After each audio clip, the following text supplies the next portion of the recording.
CM relief ఫండ్లో అవినీతి జరిగిందన్న ఆరోపణలను నిరూపించాలని కాంగ్రెస్ నేతలు సవాల్ విసిరారు.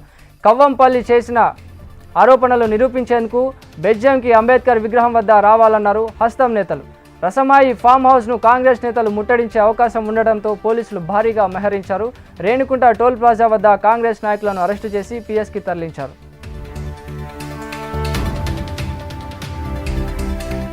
కాంగ్రెస్ పార్టీకి తగిన గుణపాఠం చెప్పే సమయం ఆసన్నమైందని మాజీ ఎమ్మెల్యే కోరుకంటి చందర్ అన్నారు. పెద్దపల్లి జిల్లా బీఆర్ఎస్ పార్టీ అధ్యక్షులు కోరుకంటి చందర్ గోదావరి తల్లి కన్నీటి గోస అనే నినాదంతో చేపట్టిన మహాపాదయాత్ర రెండో రోజు సుల్తానాబాద్ మీదుగా పాదయాత్ర కొనసాగుతుంది. సుల్తానాబాద్లోకి పాదయాత్ర చేరుకోవడంతో చందర్కి పూలమాలలు వేసి శాలువాలు కప్పి ఘనస్వాగతం పలికారు.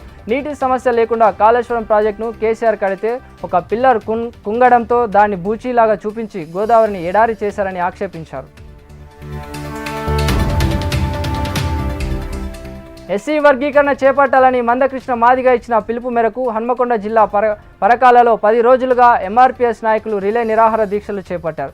ఏబీసీ వర్గీకరణ చట్టబద్ధ కావడంతో పరకాలలో మందకృష్ణ మాదిగ చిత్రపటానికి ఎంఆర్పీఎస్ నాయకులు పాలాభిషేకం నిర్వహించారు.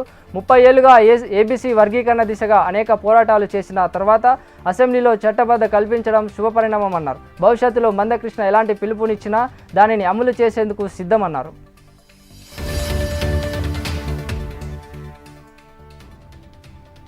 బీసీల రిజర్వేషన్, ఎస్సీ వర్గీకరణ బిల్లులు ఆమోదం పొందడం పట్ల హర్షం వ్యక్తం చేస్తూ హన్మకొండ జిల్లా పరకాలలో సీఎం రేవంత్ రెడ్డి ఫ్లెక్సీకి కాంగ్రెస్ నాయకులు పాలాభిషేకం చేశారు.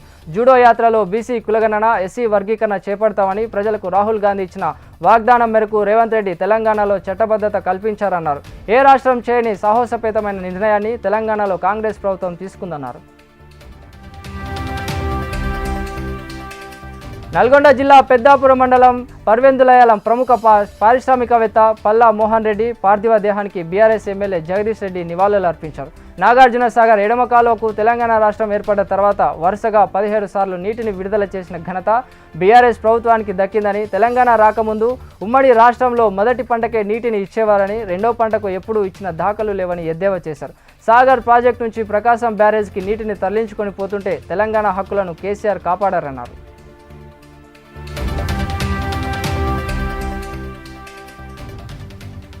ఏఎల్ఐ ఎంసీఓ ఆధ్వర్యంలో కొత్తగూడెం ఆనందఖని ప్రభుత్వ పాఠశాలలో దివ్యాంగులకు ఉపకరణాల పంపిణీ చేశారు. కలెక్టర్ జితేష్ వి పాటిల్ ముఖ్య అతిథిగా హాజరై దివ్యాంగులకు పరికరాలను అందజేశారు. దివ్యాంగులను దృఢ సంకల్పం ఉన్న వ్యక్తులుగా కలెక్టర్ పేర్కొన్నారు. వైకల్యం అనేది ఎవరికి చెప్పి రాదని, కష్టకాలంలో ఉన్న వారిని ఆదుకోవాల్సిన అవసరం, వారికి మద్దతుగా నిలబడాల్సిన అవసరం ఉందన్నారు.